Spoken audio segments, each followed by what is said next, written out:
Thank you very much. It's a real privilege to be back in Sussex. It's not the first time I've been here. I thank the Vice-Chancellor for the invitation and for everyone who's been involved with the organisation of this extraordinary and very important day. I started writing East-West Street 8 years ago. It took 6 years to write. I'm very delighted it's published by George Weidenfeld's publishing house, Weidenfeld and Nicholson. There's a very nice connection there, no doubt accidental. East-West Street tells the lives of four men who seek to understand how their particular circumstances contributed to the roads they took and how the roads they travelled changed the system of international law that is my daily work. But the book also touches on a much more personal theme, how these four interweaving lives influenced the path that I took, whether directly or indirectly. And lurking below the surface of the issues it addresses is a much bigger question, a central question about identity, which each of us often asks ourselves. Who am I? Am I an individual, or am I a member of a group? East-West Street came about entirely by chance. In the spring of 2010, I received an invitation from the Ukraine, from the city of Lviv, from the law faculty there, a place that was part of the Austro-Hungarian Empire until 1918, then became Lwów in Poland until 1939, and then after 1945, Lviv. Would I come to this law faculty and deliver a public lecture on the work I do on crimes against humanity and genocide, and on the Nuremberg Trial? Yes, I said, I would. In fact, I'd love to come. I'd long been fascinated by the trial and by the myths of Nuremberg, by the words, the images, the sounds, and of course, the lengthy transcripts, the grim and terrible evidence, the memoirs, the diaries, and extraordinary films like Judgment at Nuremberg, the 1961 Oscar winner made memorable in part by Spencer Tracy and his momentary, unexpected flirtation with Marlene Dietrich, and in particular, the line from his closing judgment in that final scene: "We stand for truth, justice, and the value of a single human life." But there's also the fact that the Nuremberg trial blew a powerful wind into the sails of a germinal human rights movement. It opened the possibility, for the first time in human history, that a country could be put on trial before an international court, and that individuals, too, could be put on trial for their actions. That had never happened before. It's probably my work as a barrister, rather than my writings, that caused the invitation to be sent.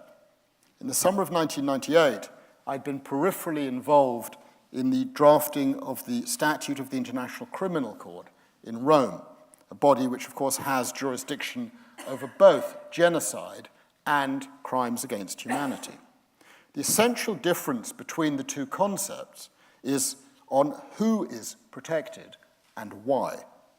Assume 10,000 human beings are killed, murdered, exterminated.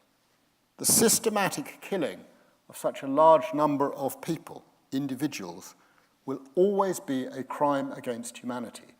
But will it be in law a genocide?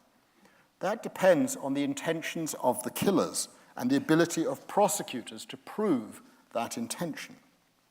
To establish the crime of genocide, it is necessary to show that the killing is motivated by a special intent, namely the intent to destroy a group in whole or in part.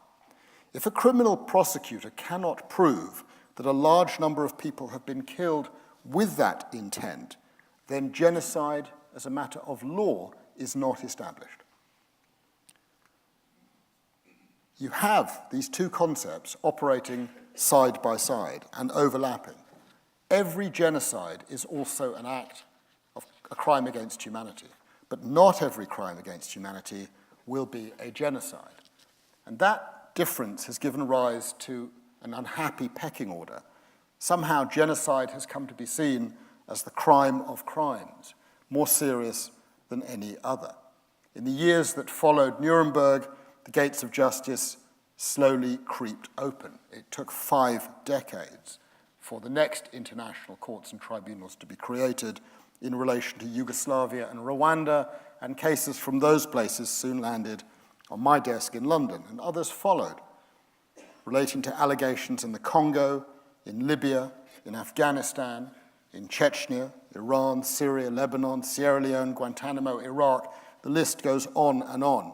It's not comprehensive. It reflects the failure of good intentions aired in courtroom 600 of Nuremberg's Palace of Justice. I became involved in too many cases that involved mass killings. I have seen many mass graves. Some of those cases concerned crimes against humanity, the killings of individuals on a large scale. Others gave rise to allegations of genocide, the destruction of groups. So these two distinct crimes, with their different emphases, grew in parallel, side by side, although over time, as I said, genocide seems to have emerged in the eyes of many as the most heinous and the most grave. Occasionally, I'd pick up hints about the origins and purposes of the two terms and the connection to arguments that were first made in November 1945 in courtroom 600. But I never really inquired a whole lot further. And so the invitation from Lviv gave me a chance to explore a bit more. I could say that I made the trip to give that lecture, but that is not true. I traveled to Lviv because of this young man who became my grandfather. He happened to be born in Lviv in 1904 when the city was called Lemberg, and that's what he called it when he spoke in German, and Lwów when he spoke in Polish.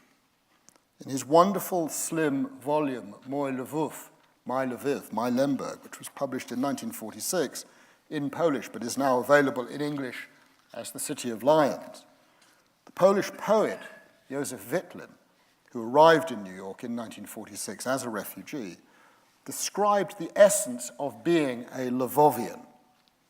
It is, he wrote, an extraordinary mixture of nobility and roguery, of wisdom and imbecility, of poetry and vulgarity. But, Witlin concludes, I know people for whom Lwów was a cup of gall. And so it was for my grandfather, a place that was buried deep, part of a hinterland of which he never, ever spoke to me.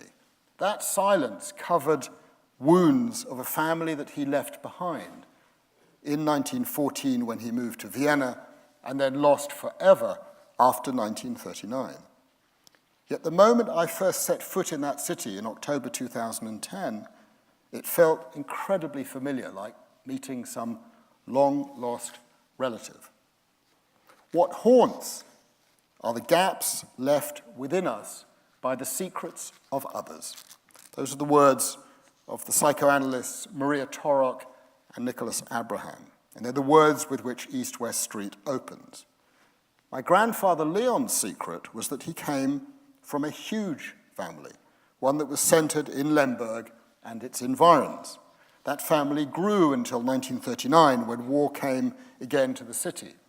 Then from the spring of 1945, he lived for the rest of his life believing he was the only survivor from the city and from Galicia. In 1939, he was expelled from Vienna, expelled from the Reich after the Anschluss, for the simple reason of being a Jew. He went to Paris, which was where he lived when I knew him. I'd always assumed that he'd left with his wife, Rita, my grandmother, and his one-year-old daughter, Ruth, my mother. But in the course of my research to prepare that lecture, I discovered that this is not what happened. Leon left Vienna and made his way to Paris by himself. Only now, having access to those papers for the first time, did I learn that his daughter traveled to Paris a few months later by herself, aged 1, and that his wife remained in Vienna for nearly 3 more years. And from this, I sensed that something else had intervened in their lives before the three separated in January 1939. It raised questions. Why did Leon leave Vienna by himself? How on earth did my mother get from Vienna to Paris by herself? And why did my grandmother, Rita, remain in Vienna, allowing herself to be separated from her only child? These are big questions, and they hung in the air for some time. I returned time and again to the documents I found amongst Leon's papers, looking for clues. I'm a litigator, which is a sort of lesser amateur cum psychiatrist. You learn that every scrap of paper or photograph is capable of hiding information which may not be immediately knowable. I call it the muck of evidence, and I love it. Look carefully, keep an open mind, attend to the unexpected, find the dots, try to join those dots, and persist, because nothing is ever quite what it seems. And in that abundance of paper, two things stood out. The first was this small scrap of thin yellow paper. It's actually just 1.5 inches by 1.5 inches. It was folded in half. One side was blank, and on the other side there was a name and an address written firmly in pencil. Miss E.M. Tilney, Bluebell Road, Manuka, Norwich, Angleterre. The second item was this small black and white photograph, taken in 1949. Not quite square. Middle-aged man, staring intently into camera. On the back of the photograph, in blue ink, were written the words, Herzliche Grüße aus Wien, September 1949.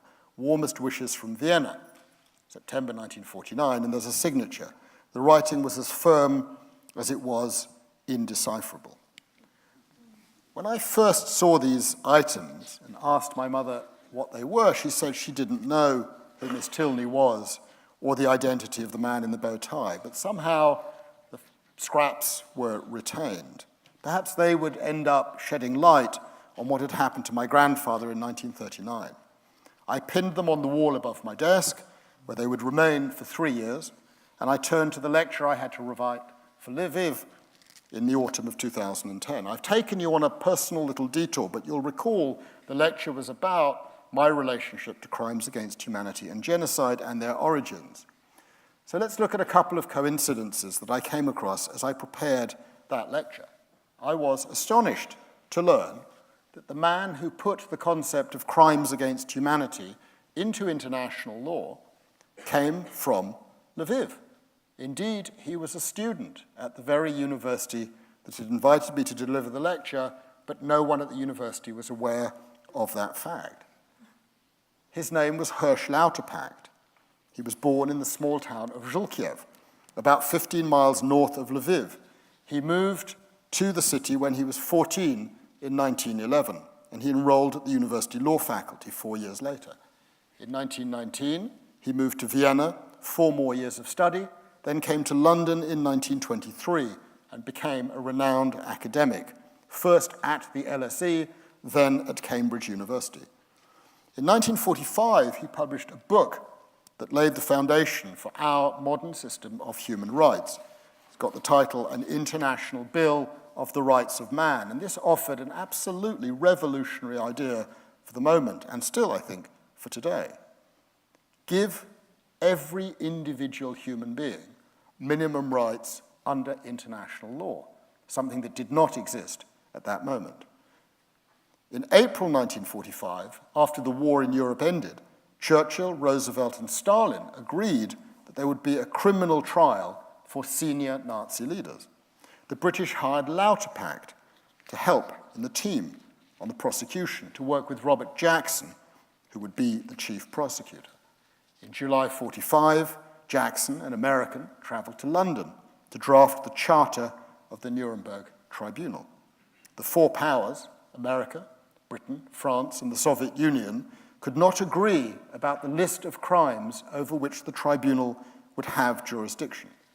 On July the 29th, 1945, Jackson left his room at Claridge's Hotel in Mayfair and was driven up to Cambridge and Cranmer Road, where he had lunch with the Lauterpachts.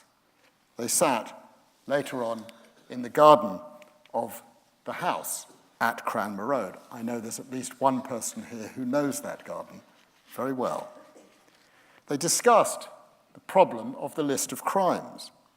Lauterpacht suggested it might be a good idea to insert titles into the statute. That would help public legitimacy with the trial. Jackson reacted positively, and so Lauterpacht offered another idea in respect of atrocities committed against individual civilians on a great scale. Lauterpacht, of course, has an academic interest on this subject, but also a deeply personal interest, for he has still then, in 1945, no news about the fate of his family in Lemberg and Żółkiew. As an emerging Englishman, he says nothing of this to Jackson. Why not, he says, why not refer to these atrocities against civilians as crimes against humanity? These are those words written in his hand, I think a powerful illustration of the power of words and the power of the handwriting of an individual human being. The term would cover atrocities against individuals on a large scale, torture, murder, disappearance, and it would introduce this new concept into international law. It had never been used before. On the 8th of August 1945, crimes against humanity was incorporated into the Nuremberg Charter as Article 6, paragraph C of the Statute. It was a historical moment. In preparing the lecture for Lviv, I also had to focus on the subject of genocide, the protection of groups. This brings me to the second surprise. The man who invented that word in November 1944 also passed through Lviv and also studied at the very same law school as Lauterpacht. His name was Raphael Lemkin. He arrived at Lviv University in 1921, 2 years after Lauterpacht left, earned his doctorate in 1926. After law school, he became a public prosecutor in Warsaw. In 1933, he proposed a paper for a League of Nations conference in Madrid, proposing new international crimes to combat barbarity and vandalism against human beings. Lemkin's focus was not on the protection of individuals like Lauterpacht, but on the protection of groups. His ideas bounced around, but made little progress. The timing was not ideal. Adolf Hitler had just come to power in Germany. In 1939, when Germany invaded Poland, Lemkin was in Warsaw. He escaped, made his way to Sweden, and eventually to the United States and Durham, North Carolina, where he gained academic refuge at Duke University. On the journey from Sweden to the United States, which he took by the long route across the Soviet Union, he traveled with little money and almost no personal belongings, but a vast quantity of luggage. His luggage was filled with paper, literally. Thousands and thousands of decrees promulgated by the Nazis in occupied countries, which he had spent 2 years collecting and which he now carted literally 3/4 of the way around the world. In America, he analyzed the decrees, and in 1942, he's offered a contract to write a book that will describe the patterns of behavior that he has found, indicia of what he believes to be an underlying master plan. The book is published in November 1944.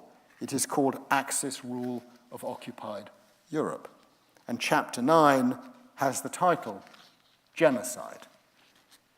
He has invented a new word, the crime of the destruction of groups, Nazi master plan, an amalgam of the Greek word genos, meaning tribe or race, and the Latin word side, meaning killing.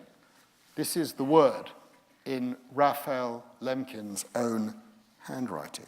Again, it's extraordinarily powerful to see it as he wrote it in 1945.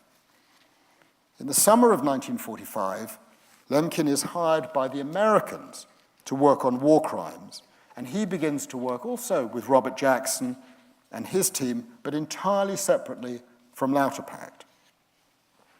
he pushes his idea of genocide, a crime for which he wants the senior Nazis to be indicted. In his view, this is the greatest of crimes. In August 1945, Lemkin is hugely disappointed when the crime of genocide is not included in the Charter.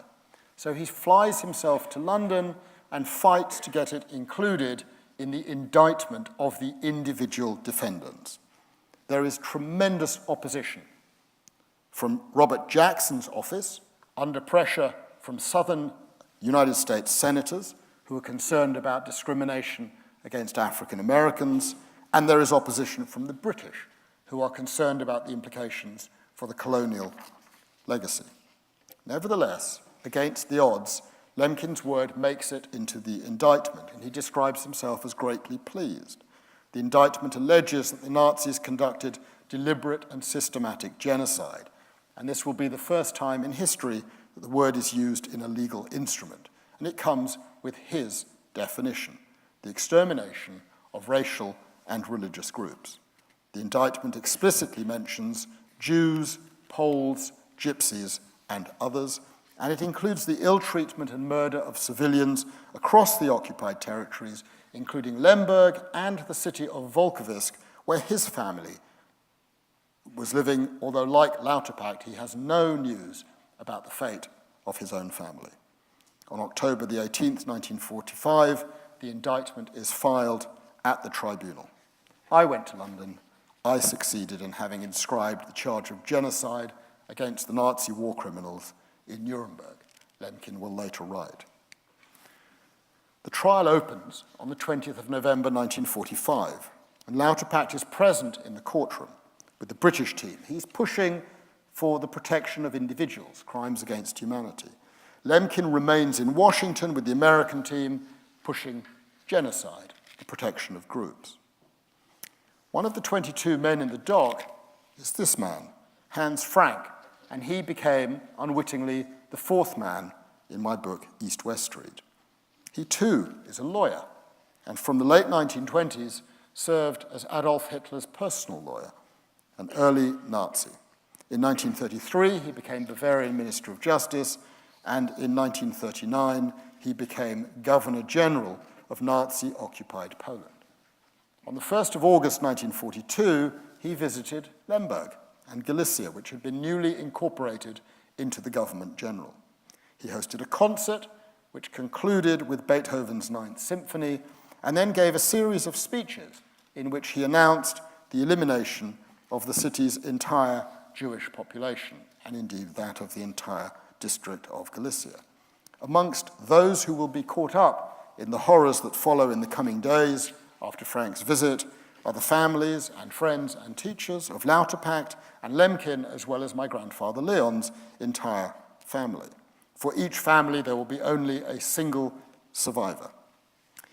3 years later, in May 1945, Frank is caught by the American army near his home in Munich. He has with him his work diaries, 42 volumes, and a fantastic collection of artwork. And when I say fantastic, I mean absolutely fantastic. It includes a painting some of you will have seen in London or in Krakow, Leonardo da Vinci's Cecilia Gallerani, The Lady with an Ermine. This painting hung for several years in Frank's private office in the Wawel Castle in Krakow, and today it's once again back in the Wawel. Hans Frank's son Nicholas, who I have come to know, tells me that as a young boy, his father would make him stand in front of this painting and slick down and part his hair like Cecilia Gallerani. And now Hans Frank is in the dock and accused, and he is charged on 3 counts, including crimes against humanity and genocide. On that first day of the trial, the Soviets speak from the prosecutor's lectern, and they take the judges explicitly to what happened in Lviv in August 1942. The Soviet prosecutor describes the murder and the torture and the ill treatment at camps across the Eastern Territories. He calls them acts of genocide, and he evokes the events of August 1942 in Lemberg. In that town, in that moment, 133,000 individual human beings tortured and shot, including at least 8,000 children killed in just 2 months in the Janowska camp right at the heart of the city. As those words are spoken, Lauterpacht and Lemkin do not know whether the victims who are being referred to include their own families, and they are not yet aware that the man they are prosecuting in the dock could be directly implicated in the fate of their own families. On this day, November the 20th, 1945, for the first time ever, the terms genocide and crimes against humanity are used in a court of law. I know Lauterpacht and Frank to have been in the same room on that day, and I wonder if there is a photograph.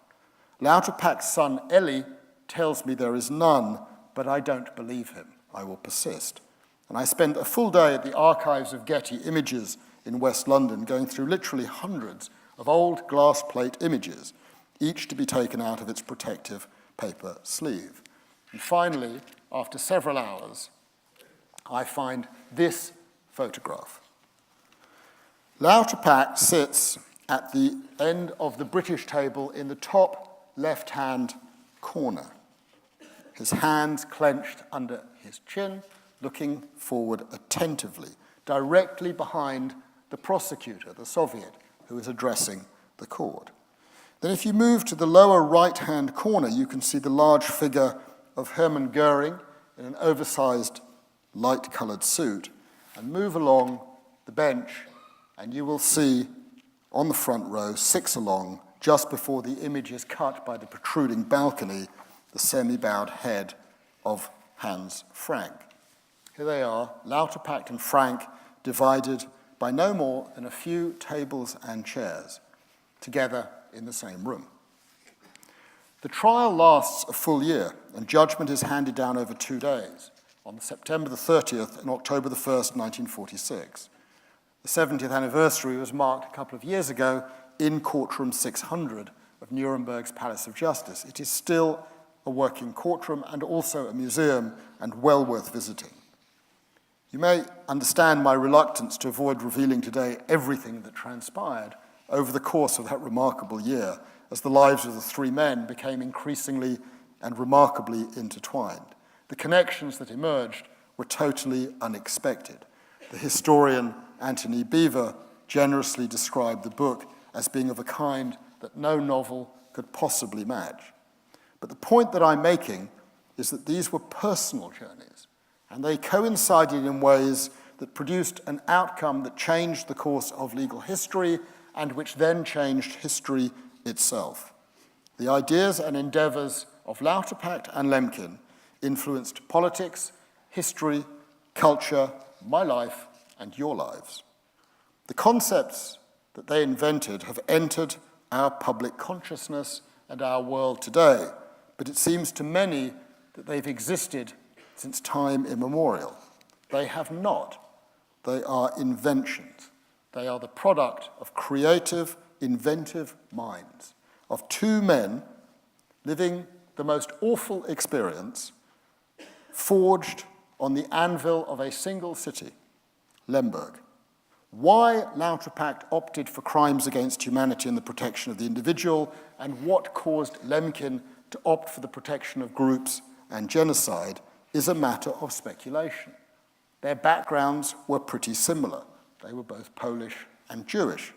They studied at the same university. They even had the same teachers. In fact, if you are an obsessive as I am, you can trace the origins of these crimes not only to the city at the end of the First World War or to the law faculty, you can trace them to the single teacher the 2 men had in common, Julius Makarewicz, a Polish professor of criminal law.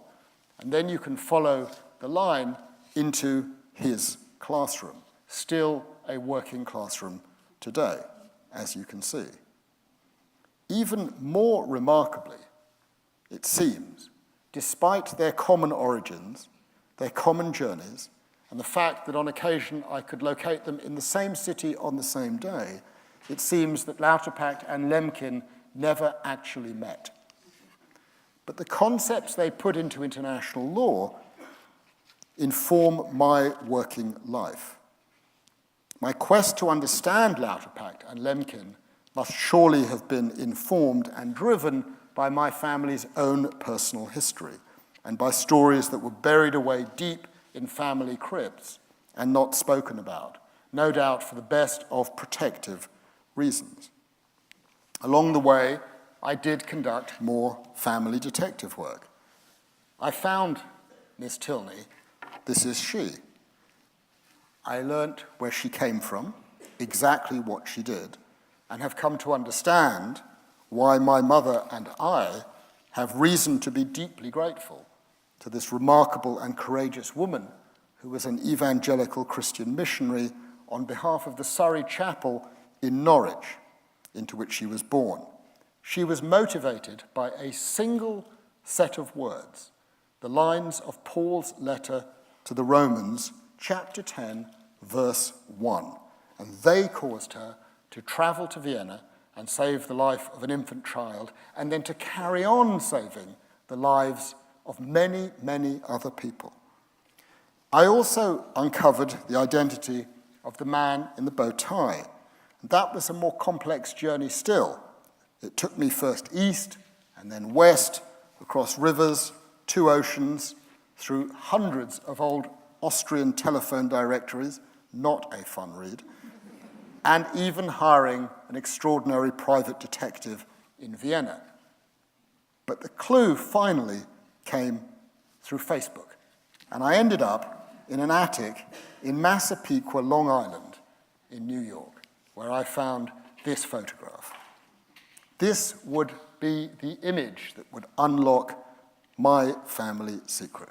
A single image taken in a garden in Vienna at number 4 Bramsplatz, a house owned then, and I learnt yesterday, in Stockholm, still today, by the Wittgenstein family, in the spring of 1941. My grandmother, the lady in the middle, with 2 men in white socks, one of whom was the man in the bow tie, and he was her lover. The discovery of this image then catalyzed another, the identity of the man who was my grandfather's true love, his closest friend, Max. Efforts like that take years, and they involve the assistance of a range of remarkable individuals. Those are the requirements of an exercise in personal archaeological enterprise. But I also learned unexpectedly of a more direct set of connections between my family and the Lauterpachts and the Lemkins. I was very surprised to discover that my great-grandmother, Amalia Flaschner, my grandfather's mother, was actually born and lived in the very same small town as Hirsch Lauterpacht, Żółkiew. Indeed, even more remarkably, both my great-grandmother and Hirsch Lauterpacht were born and lived on the very same street, just a few hundred yards apart. As you can see from this postcard, it was called Lemberger Straße back then. And the reason for me it is so remarkable is that Lauterpacht's son, Ellie, was my first teacher of international law at university and my mentor. It was only after we had known each other for 32 years that we learned we had a common connection to this street. It is a street that Joseph Roth, the wonderful writer, called East-West Street, hence the title of the book. In the course of the research, I discovered that Amalia, whose life began on this street in close proximity to the Lauterpachts, would then end in September 1942 in the kingdom of Hans Frank. The very last street Amalia Flaschner walked down was called Himmelfahrtstraße, the street to heaven, and it was the street that led from a railway platform to a gas chamber at a camp called Treblinka. 1 month after she walked down that street, Lemkin's parents, Bella and Joseph, walked down exactly the same street and were gassed in the same chamber. In this curious way, Amalia's life was caught between the Lauterpachts and the Lemkins, bookended, as it might be said, as mine is, but in a very different way. How does one begin to understand these points of connection? The ideas of these two remarkable men, Lauterpacht and Lemkin, are obviously of enduring relevance today. The relationship between the individual and the group has been contested across the ages. I was reminded of this when I came across a letter written by Lauterpacht to his son Elie in the summer of 1946 as he was drafting the closing arguments for the Nuremberg speeches of Sir Hartley Shawcross, the British Attorney General. He had just learned that every member but one of his Lemberg family had been murdered, and had been murdered on the orders of the man he was prosecuting, who was sitting right in front of him. It must have been a time of intense anguish, of personal grief, but also of professional challenge. And to his son Elie, he explained that he was able to find solace and strength in the strains of Johann Sebastian Bach, and in particular in the Matthew Passion. Remarkably, at the very same moment in the summer of 1946, Hans Frank, in a prison cell in Nuremberg, told the American army psychologist who was working with the defendants, Dr. Gustav Gilbert, who then recorded it in his diary, that in these most trying of times, as the trial reached its climax, Frank was able to find refuge and solace in the music of Bach, and in particular in the Matthew Passion. How remarkable, I thought, that two men on opposite sides of the same courtroom would find solace in the same piece of work at the same moment in time. And so I looked into the piece, and I've come to understand why the work resonated for Lauterpacht, who was absolutely fluent in German. The libretto of the Matthew Passion reflected Bach's emphasis of a pietist belief in the value and importance of the individual. Every aria but one of the Matthew Passion is sung as Ich, I, and the three landmark choruses are sung in the first person. In this way, Bach was signaling the bypassing of the role of the priest, celebrant, and the church, the group.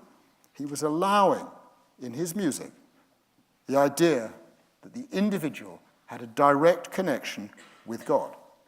For Frank, with his scathing disregard of the integrity of the individual, the connection is more difficult to understand, not least since the work can be understood as a rather strong attack on the Catholic faith to which Frank had converted just a year earlier after he failed in a suicide attempt.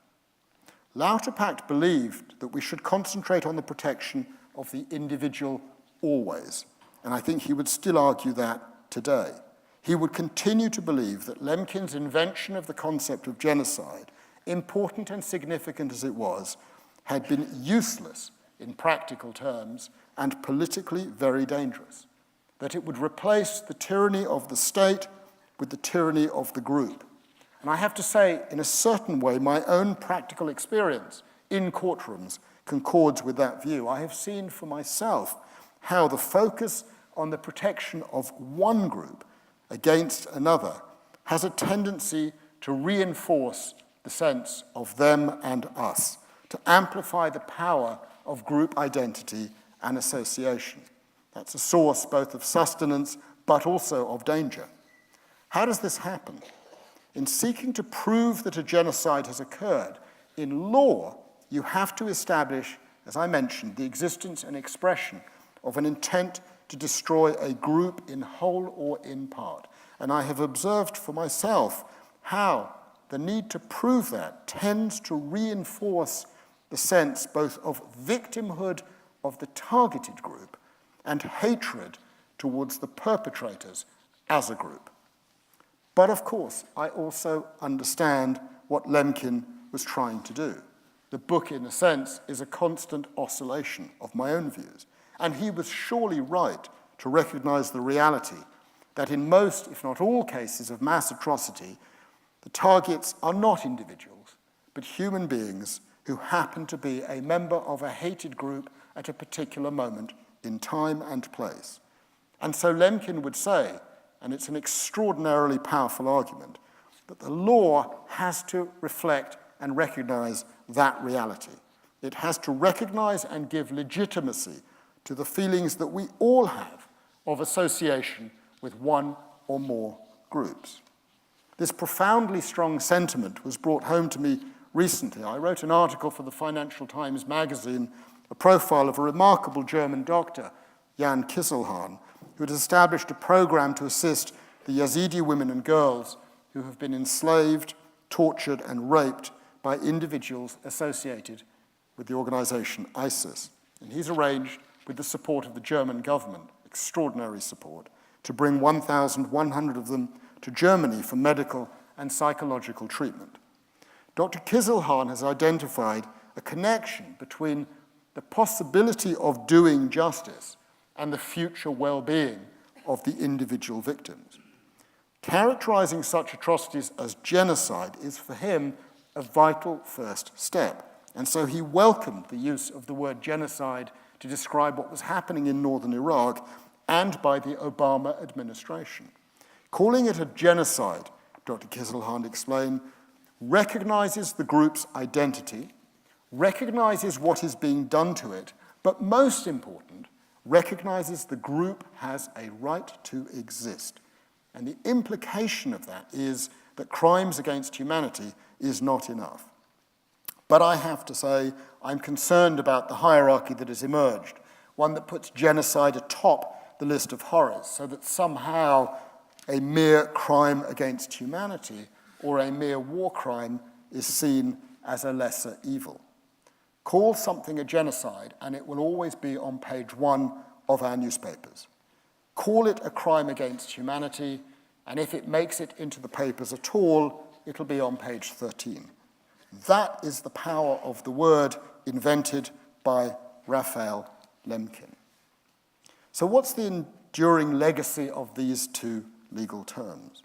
After Nuremberg, there was, as I mentioned, a period of quiescence, and 5 decades passed before international criminal justice was catalyzed by the events in the former Yugoslavia and in Rwanda, by the arrest in London of Senator Pinochet, by the creation in Rome of the ICC, by the events of September the 11th and the actions that followed, taking us through Afghanistan and Iraq and into the world of ISIS and Syria.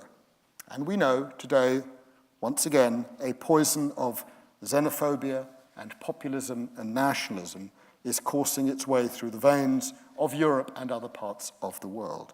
I see that for myself on journeys to the central and eastern parts of our European continent. I see it in Hungary, in Poland, in the Ukraine. Those of you who've seen my film, My Nazi Legacy, directed by David Evans, will have seen me in a faraway field watching people dressed in SS uniforms, celebrating in 2014 the creation of the Waffen-SS Galicia Division in 1943.